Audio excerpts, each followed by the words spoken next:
All right, good morning, YouTube. We got a project here today. It's a 1997 Chevy K1500. It's a Cheyenne edition. Nothing fancy, but it's a 5-speed manual transmission. We're going to replace, hopefully, the clutch slave cylinder, which is an internal cylinder inside the bell housing, which requires us to take out the entire transmission transfer case, pull it all off, bring it down. It's running a 305 5-liter V8 in front of it. So we'll get started here in a little bit. I'm gonna try to make this video because I did not find anything on the internet to support this project. So we'll give her a go. I'll try to get some good lighting underneath and see how it goes. Hey there, YouTube, back again real quick. We're gonna slide underneath the truck, get a look at the transmission, transfer case, and bell housing, and what it's gonna take to get it all off so that we can get to that slave cylinder. It's a little bit tricky to use the phone and film everything, but here you can somewhat see the transfer case. It is a, what is it? New process.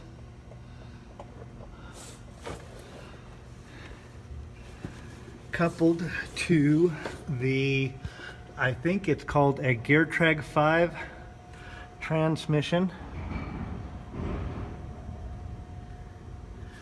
We have a lot of stuff to start taking apart, so I'll try to film it and post it.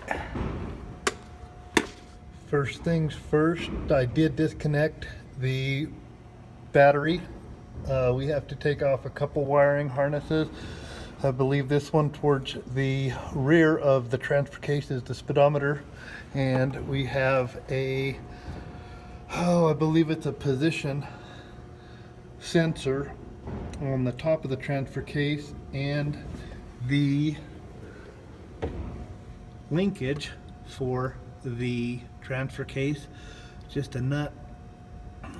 Obviously not a stock nut, looks like a John Deere nut. We will take that off, tab the linkage off.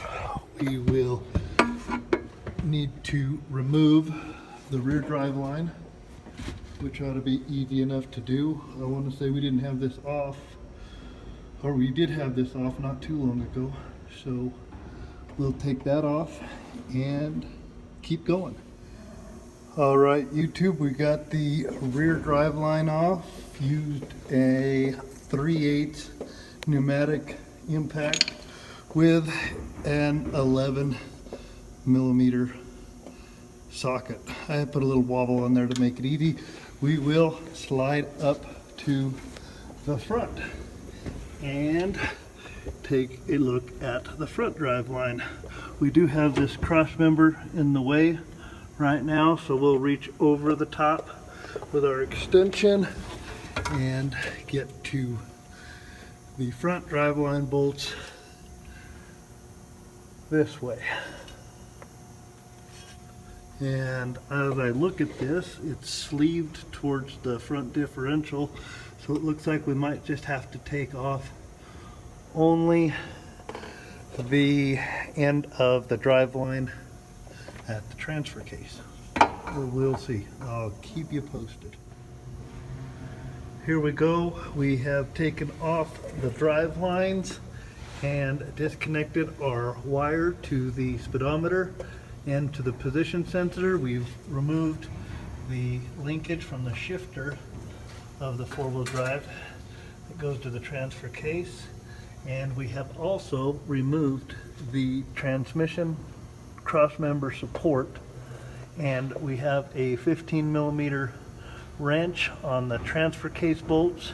We'll continue with that. We did have to use a jack with some blocks on the underside of the transmission to lift it up just a little bit to clear these bolts here I would imagine if a guy took these out at the same time, you could have fished this out without the jack.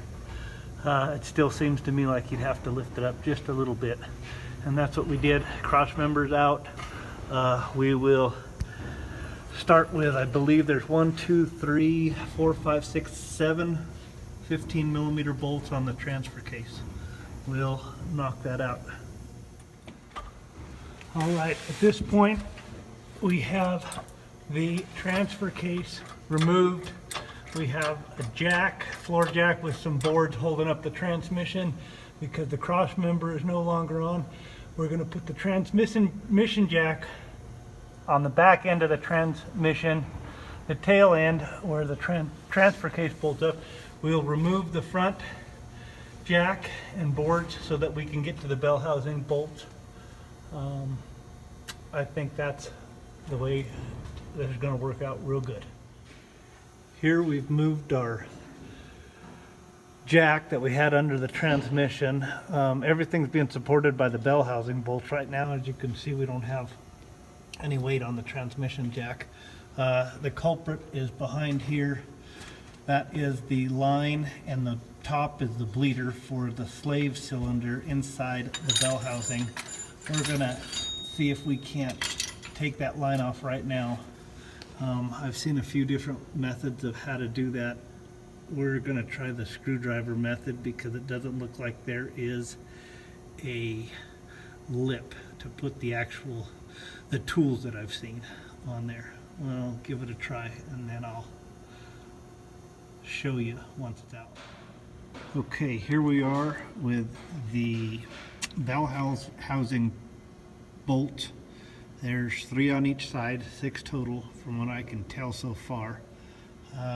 That's our hole where the slave cylinder line went in, the bleeder screw. We got 1, 2, and I have my socket on the 3rd one. I like to do the most difficult bolts first. I'm probably blocking all the light needed to see this. Pull the light down, and you can see my socket tucked up in there. And we're going to put a long extension on that pretty much passes the end of the transmission back here, and see if we can't get that bolt out. There's one of equal difficulty on the other side.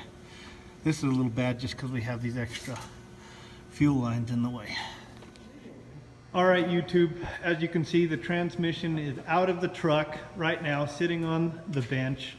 It was just 6 bolts around the bell housing. 2 on the passenger side did have nuts on them retaining a heat shield for the starter wires. Obviously, we had to take off the lower piece of sheet metal, the guard where the starter goes through, all that good stuff. Anyways, this is our problem, the slave cylinder for the clutch. I went ahead and removed the master cylinder as well and hooked it back in to demonstrate how we remove the line, which just is a matter of taking a flat blade screwdriver and pushing the white plastic ring. I do have a cameraman here, so maybe I can get some assistance. We just push the white plastic back into the brass coupling all the way around. Keep pushing all the way around. This works as well underneath the vehicle, and you can just little pressure and it will pop out. Now you'd be able to remove the transmission from under the vehicle, or in this case we're just ready to take stuff apart, clean it, and get ready for new parts and installation. Now with the clutch master cylinder line disconnected from the slave cylinder, there's 2 10mm bolts, top and bottom. I've already loosened them. Take those out. They're only about 1/2 inch long, and we can remove the slave cylinder from the input shaft of the transmission. We'll get this assembly all new. I'm gonna get new lines in master. We wanna clean up all this dirt and grass and debris that's washed up in there, and we'll clean the splines of the input shaft and get ready for a new clutch disc and pressure plate. That's where we are right now.